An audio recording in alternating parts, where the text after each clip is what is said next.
right, which information is not sufficient to prove a parallelogram is a square? So again, I'm trying to take a parallelogram and move it to a square. So I need to add things in that a square needs that a parallelogram doesn't need. All right, and I'm also looking for which one doesn't work.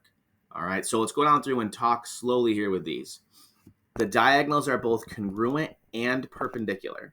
All right, congruent will make it a rectangle, and then perpendicular will make it a rhombus. And when you put those two things together, you get a square. Okay, so number one is out because it says which one's not sufficient. The diagonals are congruent and one pair of adjacent sides are congruent. That makes it a rectangle. One pair of adjacent sides, that means touching sides are congruent.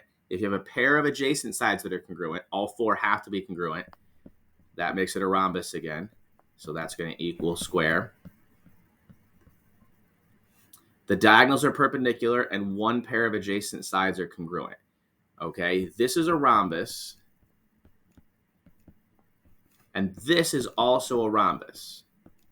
So that shouldn't make it a square. Let's see what the last one says.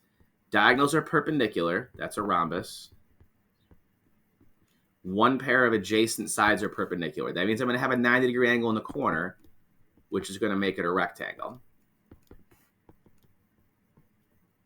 Okay, so number 3 is just going to make it a rhombus. It gave it 2 rhombus properties. Remember, to make it a square, you got to make it a rectangle and a rhombus at the same time. And when you take those two things and put them together, that turns it into a square.